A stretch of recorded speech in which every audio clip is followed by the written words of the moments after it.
اب انسان کے اندر نفس ہے، ہوا ہے، ایک پرماننٹ بیماری ہے، ایک کرنٹ فیشنیبل بیماریاں ہیں، ایک وہ ہیں جو ہم ہیں اور ایک وہ جو زمانہ ہمیں اشتہا دیتا ہے۔ نفس ایک چیز نہیں ہے، نفس 3 قسم کی جبلتوں کا پیکٹ ہے۔ نفس جو ہے اس میں 3 چیزیں پائی جاتی ہیں۔ ایک وہ بنیادی جبلتیں جنہیں قرآن نفس لوامہ کہتا ہے، اس میں سروائیول ہے، سیکس ہے، اگریشن ہے، یہ 5-7 جبلتیں جو ہیں جو ہم میں اور جانوروں میں مشترک، یہ ہے نفس لوامہ۔ اس کے بعد عقل و شعور سے حاصل کی ہوئی وہ جبلتیں جنہیں نفس امارہ کہتے ہیں، جو آپ کو سٹیٹس کی طلب پر آپ کو نفس امارہ وہ ہے جو ایک ٹارگٹ مقرر کر کے اس کے لیے آپ کو جد و جہد پہ اکساتا ہے۔ آپ نے ایم اے کرنا ہے، آپ نے ڈی سی بننا ہے، آپ نے پائلٹ بننا ہے، آپ نے ایڈورٹائزنگ کرنی ہے، تو پوری کی پوری صلاحیت نفس جو ہے ان پرٹیکولر آئیڈیلز کو مخصوص کریں۔ ان میں ایک عورت بھی آ سکتی ہے، رزق کی تلاش بھی آ سکتی ہے۔ تو نفس امارہ ایک اسٹڈیڈ سیلف ہے جو اپنے ساتھ لواحقات لاتا ہے، اور جو جبلتیں اس میں موجود اس شخص کو قیامت تک نہیں پتا چلے گا کہ یہ میری بیماری ہے۔ اسی موقع پہ قرآن حکیم کہتا ہے کہ میں ان کی غلطیوں کو سنوار کر ان کے لیے خوبیاں بنا دیتا ہوں، اور مینٹل مسٹیک کی ہوئی قبر تک جاتی ہے، پریکٹیکل مسٹیک کی ہوئی وقتی ہے۔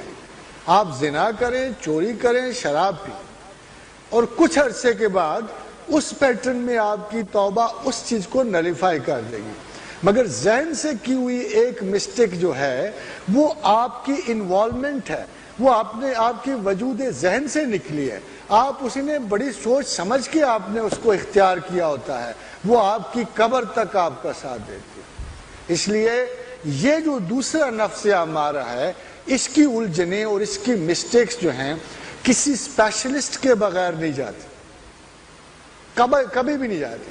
اب جو مسٹک ہے وہ اسپیشلسٹ آف دی سیلف ہوتا ہے، جو مسٹک ہے، چونکہ ومن عرف نفسہ، اس نے انٹرنل میکنزم کو دیکھا ہوتا ہے۔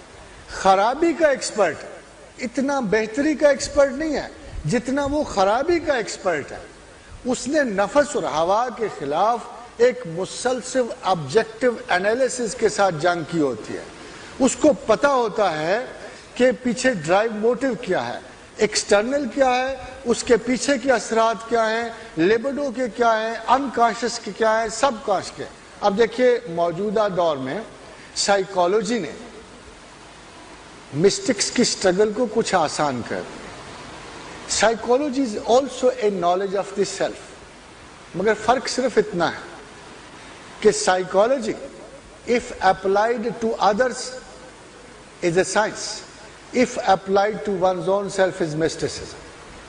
ایک تو اس کا یہ بنیادی فرق کہ نفسیات اگر دوسرے پہ استعمال کریں گے تو وہ سائنس ہوگی، اگر اسی کے تجربات اور اسی کے علم کو اور نتائج کو اپنی ذات کو اینالائز کریں گے اس کے ساتھ، تو یہ مسٹسزم کا پہلا چیپٹر ہوگا۔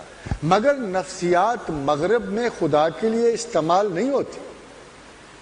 تمام تر یہ سبجیکٹ جو ہے ایک کمتر انسان کو، ایک بدتر انسان سیلف کو بہتر سیلف میں ڈھالنے کے لیے ہے، یہ ایک ڈپریسنٹ کو کارآمد کرنے کے لیے ہے، یہ ایک سائیکوٹک کو دوبارہ نارمل کرنے کے لیے، یہ ایک نیوروٹک کو دوبارہ اس نروس ٹینشن سے نکال کر بیلنس میں ڈالنے کے لیے۔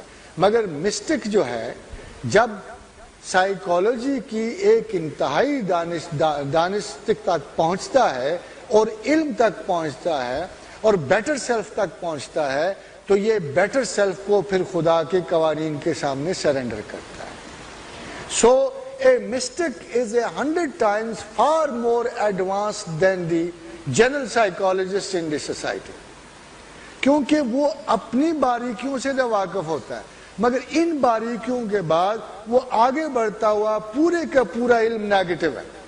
بدقسمتی سے پورے کا پورا علم نیگیٹو ہے، اور وہ نیگیٹیوٹی کے ان رجحانات کو میں اب آپ کو ایک مثال دیتا ہوں۔ ایک جنرل سائیکالوجسٹ ہے، ایک ایسے شخص کو جس نے بڑی محنت کی، بڑی شدت سے کام کیا، اور بالآخر وہ ٹی وی کا جنرل مینیجر ہو۔ اب اس کے بارے میں ڈیل کارنیگی، یا یوں سمجھے یونگ، یا جے الفرڈ، یا اپنا سیگمنڈ فرائڈ، یہ سارے یہ رائے دیں گے کہ with initiative, pull, dignity of work and continuous hard work and sense of realization of duty, the man reached the ultimate result of his effort. He is okay. اب اس پہ خدا ججمنٹ دیتا کہ اس نے جنرل مینیجر بننے کے لیے ساری عمر جیلسی، حسد، کینہ، دوسروں کی ٹانگ کھینچی، حق مارے، باسز کے آگے شکایت کی، یہ مردود ازلی ہے۔ مسٹک کی ججمنٹ دیکھ لیجئے اور جنرل سائیکالوجی کی ججمنٹ دیکھ لیجئے۔